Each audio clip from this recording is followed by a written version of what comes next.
प्यारी साध संगत जी, प्यार से कहना धन्यंकार जी। आज का टॉपिक, पहाँ पकड़ गुरु कढ़िया सोई उतरे इस पार। साध संगत जी, इस भवसागर से पार होने के लिए सतगुरु की सत्य की नाव पर जो तैयार हो जाता है, सवार हो जाता है, उसकी ही बाँह पकड़कर गुरु निकाल देते हैं और वो ही इस भवसागर से पार हो जाता है। ऐसा ही इस सुंदर टॉपिक में विश्वास की बात आ रही है।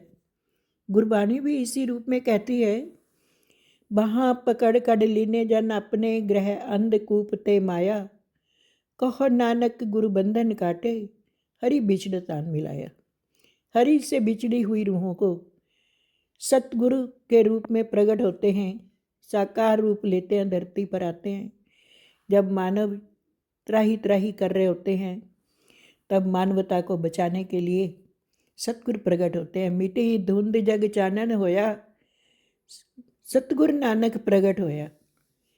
और कहा भी गया कि जैसो चंदा उगवे सूरज चढ़न हजार, इते चानन होने हैं गुरबिन घोर अंधार। गुरु का अर्थ है जो अंधकार से प्रकाश की ओर ले जाते हैं। भव सागर से पार कराने वाला सतगुरु होता है।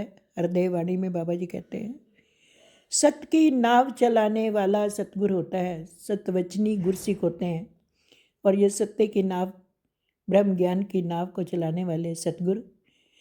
मेरे गुरा ने जहाज बनाया, आओ किसे पार लंघना। जब इनके बेड़े में बैठेंगे, इन्होंने बाँह पकड़ ली है, अब बैठना मेरा कर्म है। अगर मैं विश्वास का है, अगर विश्वास का चप्पू, नैया डोल ना पाएगी। ऐ मन रख विश्वास प्रभु पर, नित आनंद उठाएगा।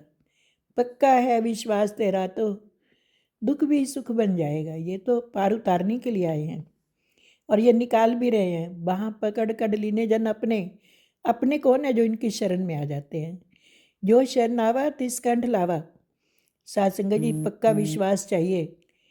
एक गुजरी निकलती थी मंदिर के पास से, नदी पार करके, नहर पार करके आती थी दूसरे जगह पर दूध बेचने के लिए, और नाव में बैठकर आती थी।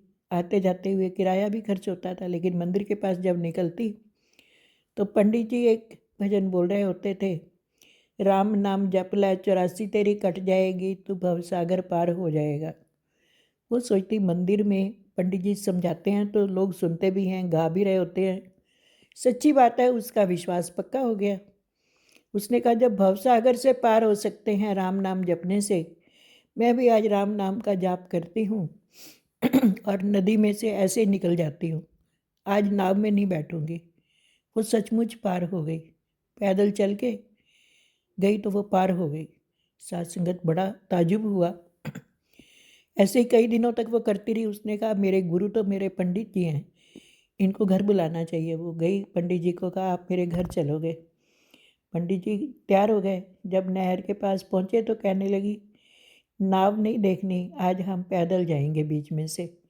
आपने ही तो समझाया था कि भवसागर पार हो जाते हैं। मैं तो राम का नाम लेती हूँ, मैं तो पार हो जाती हूँ। लेकिन पंडित जी डूब रहे थे, लेकिन गुजरी आगे आगे निकल रही थी, क्योंकि उसका विश्वास था।